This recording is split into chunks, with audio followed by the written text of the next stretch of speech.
I want to give all praises, honor, and glory to the Heavenly Father, Yahweh, by Hashem Yahweh Shai, by Hashem Rakakwadash. Double honors to the apostles and elders of Great Millstone, rule well. Peace and salutations to the elect. And much respect to the brothers pushing this word in the four corners of the globe. Shalom to you few sisters out there that's listening, learning, doing the right thing. It's Brother Abiyah coming at you with another lesson. This is probably going to be a little quick cut here. But this is something that happened over in China a couple of days ago, man. You know, a big flood, okay? And I wanted to read off some scriptures and, show you the power of the Lord, man, while I'm reading the scriptures. But before I do that, I just wanted to go into how Israel was in captivity under the Moabites, for 18 years, man. And, how they were taken out of that captivity, pretty much what happened in Judges, the 3rd chapter. So I wanted to read that first and, get into some scriptures about, the destruction of Moab, the pride of Moab and the destruction of Moab. And while playing this video here, and Lord willing, this lesson is edifying to the elect. Okay, so I'm going to get right into it. This is Judges, the 3rd chapter. Okay, and I'm going to skip around a little bit. Okay, so I'm going to read 5 through 8 real quick. Okay, just Judges, the 3rd chapter. And it says, and the children of Israel dwelt among the Canaanites, the Hittites, the Amorites, the Perizzites, the Hivites, and the Jebusites. And they took their daughters to be their wives and gave their daughters to their sons and served their gods. Okay, this is why the Most High put us into captivity under the Moabites. And, we served them for 18 years, which is gets into it later on in the chapter. And it says, and the children of Israel did evil in the sight of the Lord and forgat the Lord their power and served Baalim, which is Baal, and the groves. Therefore the anger of the Lord was hot against Israel, and he sold them into the hand of Chushan-Rish-Hathaim, king of Mesopotamia. And the children of Israel served Rishathaim 8 years. Okay, I'm going to skip down to verse 12 through 17. And it said, and the children of Israel did evil again in the sight of the Lord. And the Lord straightened Eglon, the king of Moab, against Israel because they had done evil in the sight of the Lord.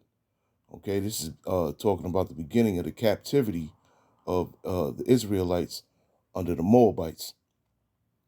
And he gathered unto, 13th verse, and he gathered unto him the children of Ammon and Amalek. Okay, Ammon is the Japanese, and Amalek are the small hats, the fake Jews that are over there in Israel.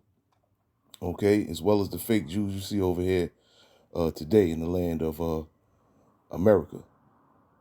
And went and smote Israel and possessed the city of palm trees. So the children of Israel served Eglon, the king of Moab, 18 years. Okay. But when the children of Israel cried unto the Lord praised them up a deliverer, Ehud, the son of Gera, a Benjaminite, a man left-handed, and by him the children of Israel sent a present unto Eglon, the king of Moab. But Ehud made him a dagger which had 2 edges, and a cubit length, and he did gird it under his raiment upon his right thigh. Okay. And he brought the present unto Eglon, king of Moab, and Eglon was a very fat man. And when he had made an end to offer the present, he sent away the people that bare the present, but himself turned again from the quarries that were by Gilgal, and said, I have a secret errand unto thee, O king, who said, keep silence, and all that stood by him went out from him. And Ehud came unto him, and he was sitting in a summer parlor, which he had for himself alone. And Ehud said, I have a message from the Most High unto thee. And he arose out of his seat, and Ehud put forth his left hand and took the dagger from his right thigh and thrust it into his belly. And he, Salakia, and the half also went in after the blade, and the fat closed upon the blade, so that he could not draw the dagger out of his belly, and the dirt came out. And Ehud went forth through the porch and shut the doors of the parlor upon him and locked them. Okay, so Ehud basically, stabbed him in his stomach. Okay, the fat from King Elgon closed around the dagger. He couldn't pull it out. Okay, and Ehud just locked the doors and left him in there to die, man. Basically, okay, to bleed internally and externally, man. And basically that's how Israel was delivered from the captivity of Moab, man. Okay, it's a beautiful story, man. Judges, the 3rd chapter, man. Beautiful story here, man. Okay, but it's basically talking about how we were under captivity in the Moabites for 18 years, man, and how Israel was saved out of that captivity. Okay, so I just wanted to read that quick before I played the video and read the rest of my scriptures. And Lord willing, this lesson is edifying. Okay, so I'm gonna start at Isaiah the 16th chapter, and then I'm gonna go to Isaiah the 48th. Jeremiah the 48th chapter. Okay. So hold on, give me a second. Okay, so I'm just going to read the 16th chapter of Isaiah. I'm going to read the 6th verse to the 14th verse, okay? Well, I'll play the video. Once again, Lord willing, it's edifying.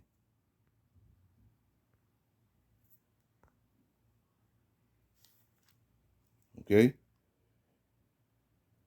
So it says, 6th verse, Isaiah 16, we have heard the pride of Moab.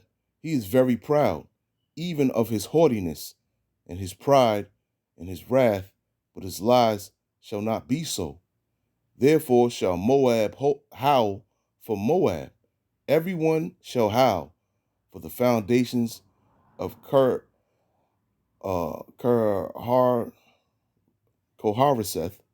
Salakia, shall ye mourn. Surely they are stricken, for the fields of Heshbon languish, and the vine of Sibmah. The lords of the heathen have broken down the principal plants thereof. They are come even unto Jazer.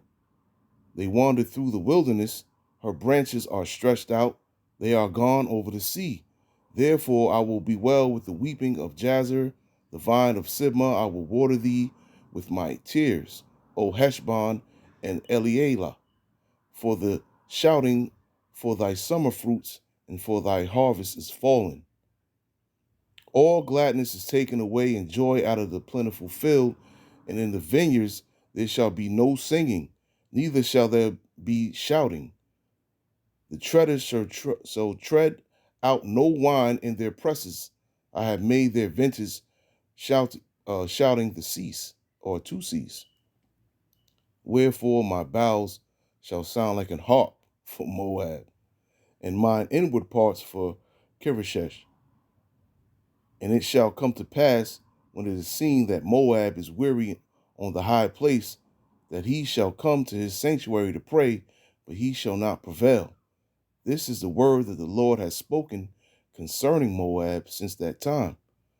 But now the Lord hath spoken, saying, within 3 years, as the years of an hireling, and the glory of Moab shall be contemned, with all that great multitude, and the raiment shall be very small and feeble. Okay, let's get this real quick. That was the 16th chapter of Isaiah. We're gonna go to Jeremiah 48. Okay, I'm gonna skip around as well, and this, Lord willing, is edifying, man. You see the destruction, man, of Moab, man. Jeremiah 48 and 1 through 4. Against Moab, thus saith the Lord of hosts, the power of Israel, woe unto Nebo, for it is spoiled. Kirithaim is confounded and taken, Misgab is confounded and dismayed. There shall be no more praise of Moab and Heshbon. They have devised evil against it. Come and let us cut it off from being a nation. Also thou shalt be cut down, O madman. The sword shall pursue thee. Oh, okay. Just gonna put an ad right in the middle of my lesson, huh? Salakia for this, man. I didn't know it was gonna do this.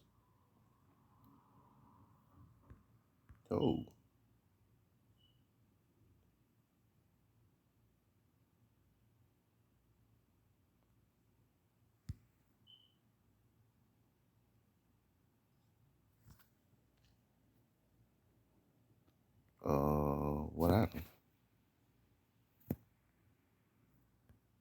See, this is what Esau likes to do, man. He likes to mess up. Salakia for that.